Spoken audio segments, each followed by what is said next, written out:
हरे कृष्ण भक्त किछि लोक माने आमको पचारुचंदी प्रभुजी आमे मध्य इस्कन रे दीक्षा नबु तो सेमानकु टोटल मना करा होउछ। इस्कन रे समस्त को दीक्षा दिया जाएनी। को व्यक्ति को दिया जाए जे दीक्षा ने आपे योग्यता प्राप्त करे। इस्कन रे दीक्षा ने आपे हेले किछि योग्यता दरकार।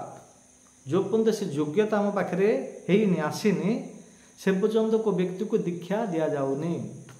यदि आपण मते इच्छुक अछंती दीक्षा नेबा चाहूचंती कहीं संसार समस्ते दीक्षा नेले। आम भारत में कौन बाहर पाश्चात्य देश लोक मैंने फॉरेन लोक मैंने America London France Europe Japan Australia New Zealand Thailand England Russia बाहर लोक मैंने जो आम संस्कृति सभ्यता कल्चर को पालन कर दीक्षा नेले बहुत हजार हजार लक्ष लोक तो से देखिए आम भारत लोक मैंने किसी इच्छा कर दीक्षा नेबाटा दरकार मुझे दीक्षा नेबी तो दीक्षा सेमती दि जाएनि। जमीक आज डेट्रे आपण देखुवे गाँ गल कानफुंका गुरु मिलूँ कानफुंका गुरु हाँ से व्यक्ति दीक्षा नेला तो मुझे दीक्षा नहीं जी आउ गुरु महाराज तांको दीक्षा देला मत दे दियो।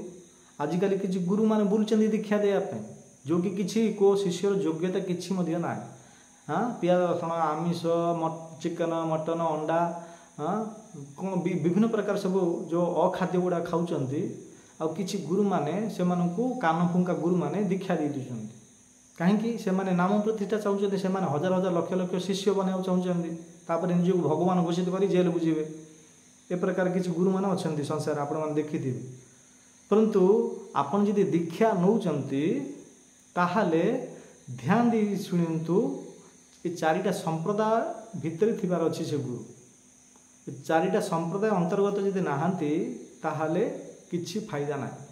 संप्रदाय विनाश्य न अध्यात्म फलप्रदाह शास्त्र वर्णन कर जदि संप्रदाय ना चारिटा संप्रदाय जदि गुरु नाहांती तांकुठु दीक्षा नेबे नाही। ये हूँ गोटे एक नंबर हूँ श्री संप्रदाय रुद्र संप्रदाय कुमार संप्रदाय ब्रह्ममदी और गौड़ संप्रदाय जदि गुरु को आम दीक्षा नौ चारिटा संप्रदाय अंतर्गत से गुरु थीबार अच्छे ताहले आपण दीक्षा नेबे। एक्चुअली किछि लोक माने जानू नाहांती कि दीक्षा नहीं जी बोली भावुचंती दीक्षा नहीं जाउचंती मध्य दीक्षार अर्थ कौन जाना वास्तव में दीक्षा कहीं नि जाए दीक्षार अर्थ कौन ना दीक्षार अर्थ है आम सांप्रदायिक गुरु परंपरा रे सामिल होगा मिसिवा। दीक्षार अर्थ सांप्रदायिक गुरु परंपरा रे मिसिवा श्री संप्रदाय हो रुद्र संप्रदाय हो कुमार संप्रदाय हो ब्रह्ममदी गौड़ संप्रदाय हो संप्रदाय मिसियापाई मिसिले आम भगवान भक्ति करवा ना हाँ कहीं मैंने जी जो जगह में मिसिवा से भगवान भक्ति कर ठीक भाव में सुचारू रूप से सरल भाव में शास्त्र अनुसार शास्त्र अनुगत्य अनुसार ताके ठीक भाव में कर सहित जी आम मिसिवा ताल आम भक्ति करें ना भगवान पाक जापर से दीक्षार अर्थ हूँ सांप्रदायिक गुरु परंपरा मिसिवा। तो ये मिसिया ही दीक्षा नि जाए आउ कानफुंका गुरु किसी लोक अच्छा हाँ तुम आमिष खुओ चिकन ख अंडा खुओ मटन ख शुखुआ ख दीक्षा नहीं जो ए प्रकार जब करेंगे दीक्षा नेबे ताले आपण भूली जातु ईश्वर को प्राप्त करें ना केवल ईश्वर को प्राप्त करें भगवान को परम धाम को जापर ना से इस्कन रे दीक्षा ने चाहूँगी आउ इस्कन हूँ बोनाफाइड हूँ सांप्रदायिक गुरु परंपरा जी दीक्षा नब निश्चित रूप से 100% हाँ डेफिनेटली सी भगवान परम धाम को प्राप्त करेंगे किसी संशय ना कहीं गुरु परंपरा अच्छी गुरु परंपरा अर्थ कौन ना भगवान श्रीकृष्ण ज्ञान ब्रह्मा को देले ब्रह्मा नारद को देले नारद वेद व्यास को देले हाँ ए प्रकार गुरु शिष्य परंपरा आसी खंडित किसी ना आउ श्रीमद भगवद गीतार वर्णन कर एवं परंपरा प्राप्त इमं राजय विदु सहकाल नहमाता योग नष्ट परम तप ये गुरु परंपरा अनुसार आम ज्ञान बुद्धि विवेक सब वर्णित कर शिष्य मान बांटा जाती रे इस्कन रे जो किसी नियम पत्र सब दिज्व पालन करेंगे दीक्षा ने ताहले किसी संशय ना ये शरीर त्याग कलापर भगवान परम धाम को प्राप्त करेंगे। आ इस्कन रे समस्त को दीक्षा दि जाऊनी दीक्षा ने योग्यता दरकार। योग्यता कौन ना इस्कन रे दीक्षा ने आप चाहूँगी तो चारिटा नियम पालन करा नियम अर्थ हूँ किसी लोग बुझी पाना नियम अर्थ बुझी लोक मैंने भावुं कि कि पालन करवा ना नियम अर्थ होची करवाटा वर्जित करने को मना कर तो इस्कन जी ध्यान दे शुणु ये जी आप नेबा चाहते आम सहित कंटाक्ट करेंगे कि प्रत्येक जगह आम इस्कन मंदिर अच्छी बेंगलोर अच्छी दिल्ली अच्छी मुंबई अच्छी आमर ओडिशा भुवनेश्वर अच्छी प्रत्येक जगह इस्कन है आपड़ जब नेबा चाहते चारिटा जिनस नियम पालन करेंगे जी आप नहीं पारे तो प्रथम नियम हूँ कि धूतम धूतम तापर देखो जो आमर इस्कन आमर ब्रह्ममोदीय गढ़ संप्रदाय এইটা কেবল মন গঠন কি গুরু মানে যে দীক্ষা দৌঁছেন কি সাধু মানে যে কৌছেন মনর কথা কৌ না ভাগবত প্রথম স্কন্ধে চারিটা নিয়ম বর্ণন করা যাইছি जो किसी साधु मैंने गुरुजन कहते आप पचारे गुरु महाराज कि साधु मैंने यहाँ जो कहले आप कौ शास्त्र वर्णन कर आम शास्त्र कही नथु ताल आप केमी मानवे से शास्त्र प्रमाण दिया भागवत प्रथम स्कंदे चार्टा नियम पालन करने वर्णन कर चार्टा जगार पाप माने ये चार्टा हूँ पाप ये चार्टा जगह कली रहे ये चार्टा जब नियम पालन करेंगे ताले चारि प्रकार पाप जदि करेंगे ईश्वर प्राप्त करें ना से इस्कन सर्वप्रथम जो नुआ भक्त मैंने आसु चार्टा नियम पालन करने कम से कम वर्षे 2 वर्ष पर्यंत केवल आज नियम पालन करदे 10 दिन 15 दिन मसे पर दीक्षा दिजाव ए प्रकार ना कम से कम चारिटा नियम वर्षे 2 वर्ष पर्यंत पालन करा पड़ुଛି चार्टा नियम कौन ना सर्वप्रथम धूतम शास्त्र बन कौन कर श्लोकटा देखो शुणु अभ्यर्थिदा तदा तस्मे स्थानानि कलय ददु धूतम पानम स्त्री सोना यत्र अधर्म चतुर्विदा ये हूँ अधर्म ये हूँ चार्टा पाप ये चार्टा जगह कली निवास करते सर्वप्रथम कौन धूतम धूत माने खेल जुआ खेल ताश पाली आमर लटरी वीडियो गेम जो विभिन्न प्रकार लोक मैंने पैसा खेलुंट ये जी जुआ खेलिए ताहले से जगह कली रोचे हूँ पाप पापी व्यक्ति भगवान को पाइपर ईश्वर प्राप्त कर ना से सर्वप्रथम ये फास्ट नंबर नियमटा पालन करने को गुरुदेव मैंने कहते जब इस्कन जब दीक्षा ने चाहते तो आपन को खेल बंद करा पड़ो खेलिले आपन को दिया जीवन दीक्षा 2 नंबर नियम हूँ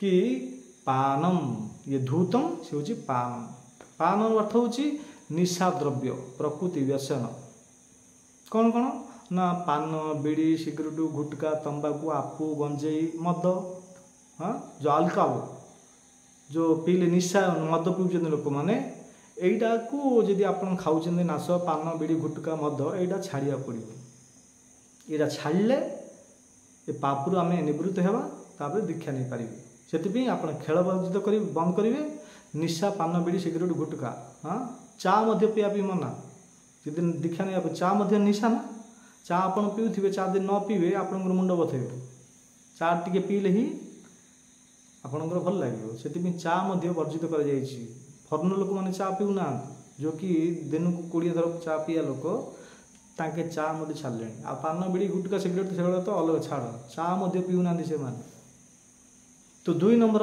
नियम हूँ आप दीक्षा ने चाहते इस्कन तो पान निशा पान बीड़ी सिगरेट नशा छाड़ा पड़ो 3 हूँ अवैध स्त्री संग अवैध स्त्री संग माने आपन जदि विवाहित आपण पाखे जदि स्त्री अच्छा निजर स्त्री को छाड़ी आ संसार जेतिक नारी माने अच्छी समस्त को माता रूप में देखिए गलत भावना रखिए ना गलत व्यवहार करेंगे ना आ स्त्री माने दीक्षा नौ स्त्री मानक यही शिक्षा दी जाऊँगी अवैध पुरुष संग करेंगे ना जदि विवाहित अच्छा निजर स्वामी निजर जो हजबैंड सहित संतुष्ट रे अन्य पुरुष जो अवैध पुरुष संग अवैध पुरुष मान सहित भाई रूप पिता रूप देखिए कि गलत भावना देखिए ना स्त्री मानक अवैध पुरुष संग आउ पुरुष मानक अवैध स्त्री संग यहाँ करेंगे ना ये हूँ 3 नंबर नियम और 4 नंबर नियम हूँ कि सोना धूतम पानम स्त्री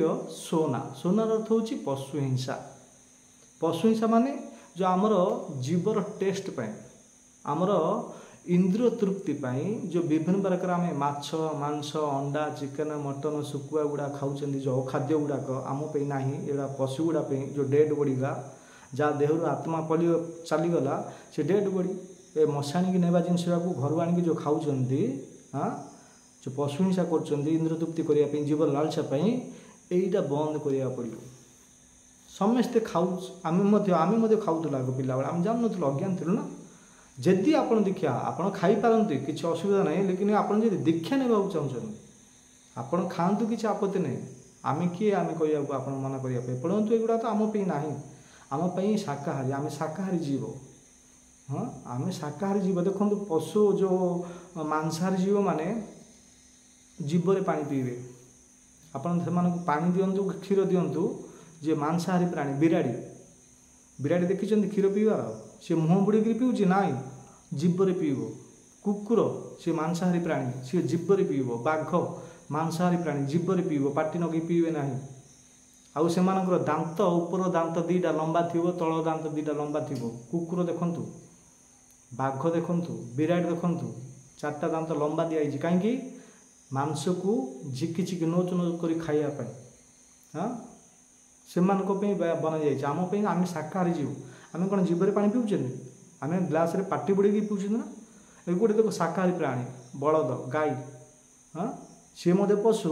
କୁକୁର, ବିରାଡ଼ି, ବାଘ ସିଏ ମଧ୍ୟ ପଶୁ। ବଳଦ, ଗାଈ ମଧ୍ୟ ପଶୁ। ଗୋଟେ ଗାଈକି ତୋରାଣି ଦିଅ, ପାଣି ଦିଅ, ବଳଦକୁ ତୋରାଣି ପାଣି ଦିଅ, ସେ କ'ଣ ଜୀବରେ ପିଇବ? ମୁହଁ ବୁଡ଼େଇକିରି ପିଇବ। କାହିଁକି? ଶାକାହାରୀ ଜୀବ। ତାହେଲେ ଏବେ ଆମେ ଯେଉଁ ଆମିଷ ଖାଉଛନ୍ତି, ଆମେ କ'ଣ ମାଂସାହାରୀ ପ୍ରାଣୀ କି? ଆମରଙ୍କର ଉପର ଦୁଇଟା ଦାନ୍ତ, ତଳ ଦୁଇଟା ଦାନ୍ତ ଲମ୍ବା ଲମ୍ବା ଅଛି? ନାହିଁ ନା।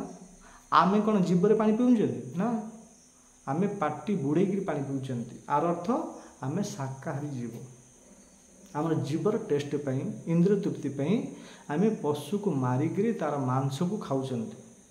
ଯଦି ମାଂସ ଖାଇବେ, ଆମିଷ ଖାଇବେ, ତାହେଲେ ଆପଣଙ୍କୁ ଦୀକ୍ଷା ଦିଆଯିବ ନାହିଁ, ଦୀକ୍ଷା କ୍ୟାନ୍ସେଲ। ସେଥିପାଇଁ ଧ୍ୟାନ ଦିଅ, ଶୁଣନ୍ତୁ। ଯଦି ଦୀକ୍ଷା ନେବାକୁ ଚାହୁଁଛନ୍ତି, 4ଟା ନିୟମ ଲେଖନ୍ତୁ। ନିୟମଟା ପାଳନ କରିବେ ବର୍ଷେ, ତାପରେ ଆମ ସହିତ ଆସିକି ମିଶିବେ ଇସ୍କନ ମନ୍ଦିରକୁ। ମୋ ନାଁ ହେଉଛି ଗୋବିନ୍ଦ ମୁରାରୀ ଦାସ, ଓଡ଼ିଶା ରହୁଛି ମୁଁ। ଆପଣଙ୍କୁ ଦେବି, ଆମର ଡିସ୍କ୍ରିପ୍ସନ୍ ନମ୍ବର ମଧ୍ୟ ଥିବ, ଆପଣମାନଙ୍କୁ ମିଳିବ। ତ ପ୍ରଥମ ନିୟମ ହେଉଛି ଜୁଆ ଖେଳ, ଧୂତମ, ତାସ, ପାଲି ଖେଳ, ପଇସା ଖେଳ ଏଗୁଡ଼ା ଖେଳିବେ ନାହିଁ। 2 ହେଉଛି ନିଶା, ପାନ, ବିଡ଼ି, ସିଗାରେଟ୍, ଗୁଟଖା, ତମ୍ବାଖୁ, ମଦ ପିଇବେ ନାହିଁ। 3 ହେଉଛି ଅବୈଧ ସ୍ତ୍ରୀ ସଙ୍ଗ କରିବେ ନାହିଁ। ନିଜ ସ୍ତ୍ରୀ ପ୍ରତି ସନ୍ତୁଷ୍ଟ ରହିବେ, ଅନ୍ୟ ନାରୀମାନଙ୍କୁ ସମସ୍ତେ ମାତା ରୂପରେ ଦେଖିବେ। 4 ହେଉଛି କି ମାଛ, ମାଂସ, ଅଣ୍ଡା, ଚିକେନ, ମଟନ, ହଁ, ଏଇଟା ଖାଇବେ ନାହିଁ। ଆପଣ ଯଦି ନୂଆରେ ଆସିଛନ୍ତି ଭକ୍ତିରେ, ପିଆଜ ରସୁଣ ଖାଇପାରିବେ, ପରନ୍ତୁ ଆପଣଙ୍କୁ ପିଆଜ ରସୁଣ ମଧ୍ୟ ଛାଡ଼ିବାକୁ ପଡ଼ିବ। ବର୍ଷେ ଭିତରେ ଆପଣଙ୍କୁ ପିଆଜ ରସୁଣ ଛାଡ଼ିଲେ ହିଁ ଆପଣଙ୍କୁ ଦୀକ୍ଷା ଦିଆଯିବ। ଯଦି ଷ୍ଟାର୍ଟିଂରେ ଅଛନ୍ତି, ଜଏଣ୍ଟ ଫ୍ୟାମିଲିରେ ଅଛନ୍ତି, ପିଆଜ ରସୁଣ ଖାଇପାରିବେ। ପିଆଜ ରସୁଣ ଆମିଷ ନୁହଁ, ଆମିଷ ସମାନ। ଆଉ ପିଆଜ ରସୁଣ ଗୋଟେ, ସିଏ ଆମର ବିଭିନ୍ନ ପ୍ରକାର ବଡ଼ ବଡ଼ ଔଷଧ, ମାନେ ବଡ଼ ବଡ଼ ବିମାରକୁ ମଧ୍ୟ ଲାଗୁଛି ପିଆଜ ରସୁଣଟା। ପିଆଜ ରସୁଣ ଖାଇପାରିବେ, ପରନ୍ତୁ ଆପଣ ଭାବିବେ କି ପ୍ରଭୁଜୀ କହିଛନ୍ତି ପିଆଜ ରସୁଣ ଖାଇବା ପାଇଁ? ନା। ଆପଣ ଯଦି ଜଏଣ୍ଟ ଫ୍ୟାମିଲିରେ ଅଛନ୍ତି, ଆପଣ ଯଦି ଘରେ ଚଳିବାଟା ଅସୁବିଧା ଅଛି, ତାହେଲେ ଆପଣଙ୍କ ପାଇଁ କ'ଣ ଅଲଗା ତରକାରୀ କରିବେ କି, ଅଲଗା ଭଜା କରିବେ କି? ନାହିଁ, ସେଥିରେ ଚଳିବାକୁ ପଡ଼ିବ। ଆଉ ଦୀକ୍ଷା ନେବା ପାଇଁ ଯେତେବେଳେ ଯୋଗ୍ୟତା ହେବେ, ପିଆଜ ରସୁଣ ଛାଡ଼ିବା ପାଇଁ ଚେଷ୍ଟା କରିବାକୁ ପଡ଼ିବ। ଏବେ ଷ୍ଟାର୍ଟିଂ ଯଦି ଭଗବାନଙ୍କର ଭକ୍ତିରେ ଆସୁଛନ୍ତି, ଜପତପ କରୁଛନ୍ତି, ଖାଇବେ। ଦୀକ୍ଷା ନେଲା ସମୟରେ ଏଟାକୁ ଛାଡ଼ିଲା ପରେ ହିଁ ଦୀକ୍ଷା ଦିଆଯିବ। ହଁ, କାହିଁକି? ପିଆଜ ରସୁଣ ମଧ୍ୟ ଆମର ଇସ୍କନରେ ବର୍ଜିତ କରାଯାଇଛି। ତ 4ଟା ନିୟମ ପାଳନ କରିବେ, ଆଉ 16 ମାଳ ଜପ କରିବେ। ପ୍ରତିଦିନ 24 ଘଣ୍ଟା ଭିତରେ 16 ମାଳ ଜପ କରିବେ। 16 ମାଳ ଜପ କରିବେ, 4ଟା ନିୟମ ପାଳନ କରିବେ, ତାହେଲେ ଇସ୍କନରେ ଯୋଗ୍ୟତା ପ୍ରାପ୍ତ କରିବେ, ତାହେଲେ ଆପଣଙ୍କୁ ଦୀକ୍ଷା ଦିଆଯିବ। ଆଉ ଗୋଟେ କ'ଣ ରହିଲା? ଆଉ ଗୋଟେ ହେଉଛି ଭଗବଦ ଗୀତା। ଯଦି ଦୀକ୍ଷା ନେବା ପାଇଁ ଯୋଗ୍ୟତା, 4 ନିୟମ ପାଳନ କଲେ, 16 ମାଳ ଜପ କଲେ, ଆଉ ଗୋଟେ ନିୟମ ହେଉଛି ଭଗବଦ ଗୀତା ପଢ଼ିବାକୁ ପଡ଼ିବ। ଯେଉଁ ଭଗବଦ ଗୀତାରେ 18 ଅଧ୍ୟାୟ 700 ଶ୍ଲୋକ ଅଛି। ଭଗବାନ ଶ୍ରୀକୃଷ୍ଣ ଅର୍ଜୁନକୁ ମାଧ୍ୟମ କରି ସାରା ସଂସାର ଲୋକମାନଙ୍କୁ ଯେଉଁ ଉପଦେଶ ଦେଇଥିଲେ, ଯେଉଁ କର୍ମ ଯୋଗ, ଜ୍ଞାନ ଯୋଗ, ଧ୍ୟାନ ଯୋଗ, ଭକ୍ତି ଯୋଗ ଅଛି, ତାପରେ ଆମର ଭଗବଦ ଗୀତାରେ 5ଟା ବିଷୟବସ୍ତୁ ଅଛି।